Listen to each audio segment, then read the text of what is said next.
Hey, what's up? I'm Eric Porter. Welcome back to the channel. We're here in my garage, and today we're gonna do a spring tune-up on my bike. So I'm riding the same bike I was last year for a while, and I'm gonna do some of the key tune-ups that are gonna keep this running and make for an awesome ride. And then as soon as we're done tuning up this bike, I'm gonna pick up my buddy Justin and we're heading down to southern Utah for some really fun riding on some of my favorite trails. Today's video is sponsored by Competitive Cyclist, and that's where I got all the parts for these upgrades and basically anything you need for your bike they have there. And the best part is the gearheads that they have on staff. These are people that I ride with here in Utah. They are absolute shredders. They know what they're talking about, and you can chat with them online from your home to figure out what you need for your bike, how to fix it, how to tune it up, what new bike you want to get. And they're just an awesome resource. All the links to everything that I've got here are in the description below, so check them out. So let's get moving forward with this project and get this bike tuned up. As you can see, it's in pretty good shape. Hopefully you put your bikes away for the winter without them being covered in mud in a complete pile. It's usable, it's rideable still, but is it perfect? No, it needs some tuning before we head down south. The first thing we're gonna check out is the tires, because if you can't roll, you can't ride. And so I wanna make sure they're in good shape, the knobs still have good structure, they're not all worn off, and that they're also holding air. So just squeezing them, they're a little bit low. Not only have they lost a little bit of air, but they also probably have sealant dried up in the bottom. So my favorite sealant is orange seal. I use the regular. This seals holes the best. Part of the problem is here in Utah, it's just really low humidity and we're high elevation. So when you get the refill bottle of orange seal, it comes with a dipstick. So we're gonna pull the valve core out with a little wrench, stick this in and just see if it's dry. If you don't have tubeless tires and your tubes are holding air, then you got no problems. Nothing, we're bone dry in there. Most of you with SRAM derailleurs probably know this, but one of my favorite parts is when you take your wheel off, there's a little button here that you can pull the cage forward, push that, and then it just hangs loose and makes it really easy to take your wheel off. So I'm just gonna pop the bead off of one side to keep it easy. It's actually not too bad, which is nice. There's just a little bit spread around. It's actually kind of distributed well. Okay, so putting the tire back on, I always wanna make sure my Kindle logo is lined up with the valve stem, and that's so that I can quickly look down at the tire and see where the valve stem is so I can pump it up quicker. If I work it around, make sure it's in the channel, go all the way up, no tire levers necessary, which is pretty sweet. Now I'm gonna shake up the orange seal. I wanna get this nice and mixed. So I'm gonna put the filler tube over the valve stem. Go ahead and squeeze it through right there. 2.4 tires, 27.5 or 29 are gonna take 3 to 4 ounces. The easiest way to get the tire to seat onto the rim is with the air squirter attachment for your compressor, squirting it in here before you put the valve core in. Every good mechanic's got a story about tires exploding when they're seating them, so don't mess around, wear eye protection when you do this. There's orange seal on the ceiling of this room right here. All right, there we go, successful. Sorry to disappoint you, but no explosions today. So now I'm in this situation where I'm just holding my finger over the air hole right here. Now I gotta get this back in. So it's just one of those quick, like Indiana Jones, like pull the weight off, throw the other thing back on, see if you can make it work without losing all your air. There we go, not too bad. So the SRAM Axis is hands down my favorite drivetrain ever. It just works perfect all the time, every time. Only thing you really have to remember how to do is charge the battery. It lasts me for a month or so, and you can always ride with one of these in your backpack as well.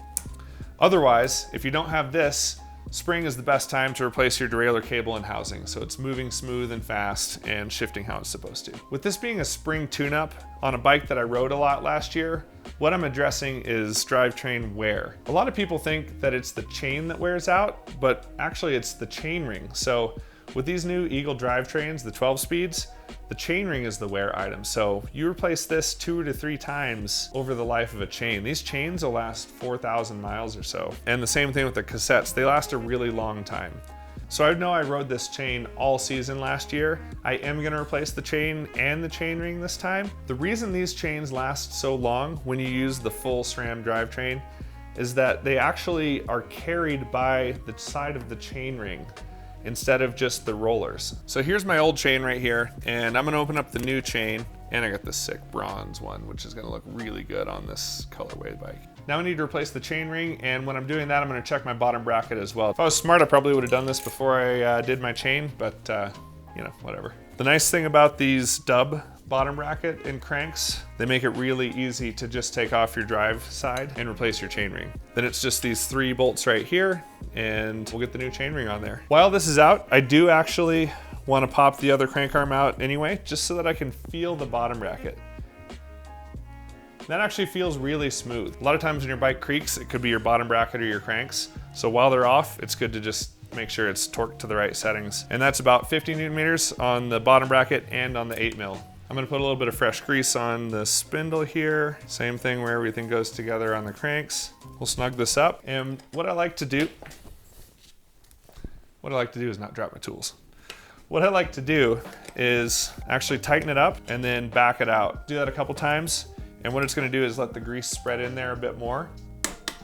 All right, everything's back on, it's feeling good. Get the tension back on the chain. I'm gonna go through the gears, make sure it's shifting how it's supposed to. Again, the axis just works really well and you pretty much hardly ever have to adjust it. Perfect. Of course, we want to check our brakes before we go riding for the year. I run the Magura MT7s, really powerful, good modulation, and I just generally don't need to bleed them once I get them set up. Sure enough, they feel perfect right now. Super quick, solid engagement. And then I'm gonna check my pads as well to make sure there's enough life in them. So I can just look straight down these windows in the top of the calipers right here and just make sure it looks like there's plenty of pad there. As your pads get thin, they actually wear out quicker because they can't manage heat as well as they get closer to the metal backing. And I'll spin them, grab them a little bit, make sure there's no noises, weird rubbing, anything like that either. Last thing I do is I go through and do a full just bolt check. So I'll just go through the bike with a 3-way, make sure everything's snugged up. I'm feeling really good about the bike now. Everything's feeling really dialed, looking really good.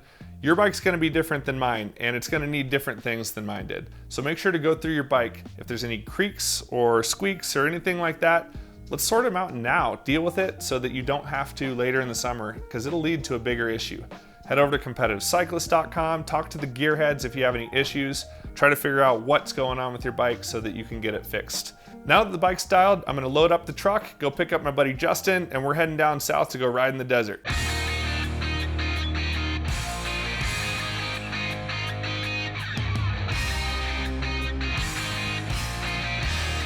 Some people just weren't cut out for life on the road.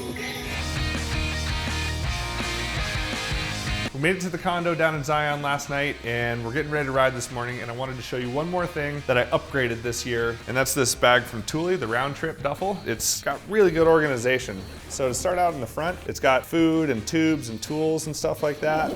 Then the main section is just really well organized. So you roll up all your stuff, put it in here. I've got gloves, shorts, pants, chamois, jerseys, glasses here in a glasses section, extra lens, helmet over here, got the new Pot Cordal.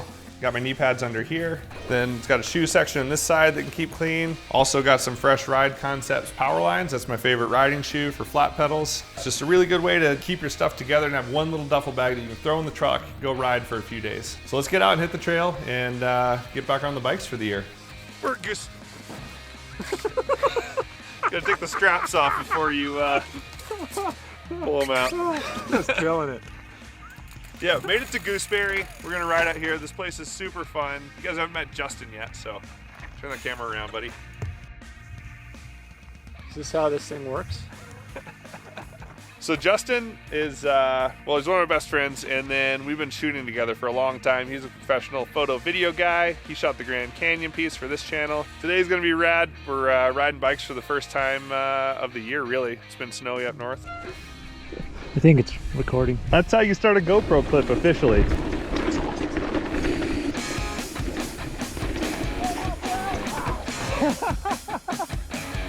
Wrong line.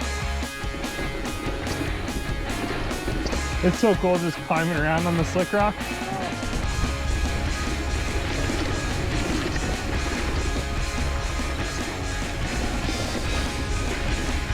Looks like we have some snow over there.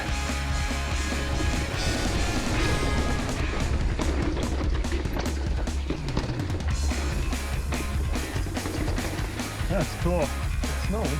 It's snowing. Still pretty awesome that we can ride. Is it just me, or you feel like you suck at riding right now? Oh, I suck at riding all the time. So it's just you. So it's just me. This is the first ride back of the year, and it takes a while to get all the skills fine-tuned again, and I'm definitely feeling like I suck today. Yeah! So fun! You got this thing? I can give it a college try. Give it a whirl. I can give it a whirl. Place is full of options and lines, and so Justin's gonna try, I think, that one right there, and I'll probably take this steep one right here. Coming in hot. Woo-hoo-hoo. Oh, I thought you were going down for sure. Out there, dude. Nice one. Okay, now I gotta film you. Like the bonsai tree gone wild, growing all the way up the rock there. It's like desert hardened. So cool. Heat's on. I just got it first try, dude. The hardest part's gonna making sure I keep traction.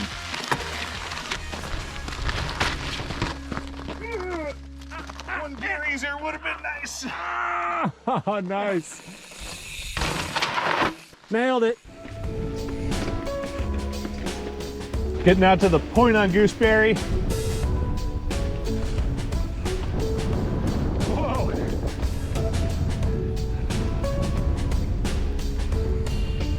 I don't love that wind up here.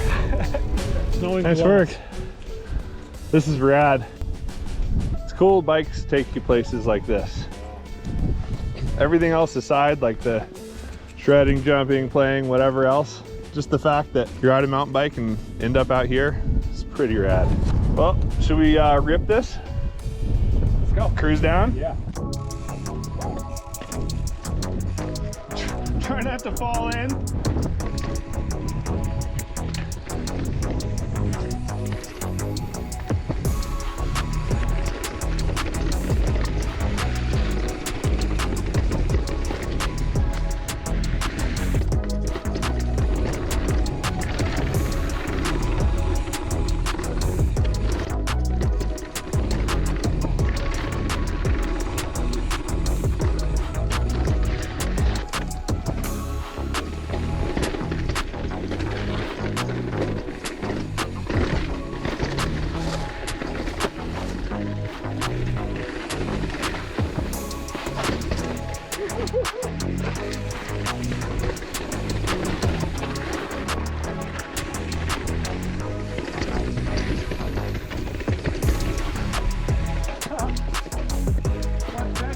Well, the snow hasn't let up, and at a certain point, it's gonna start sticking to our tires, getting the dirt wet enough.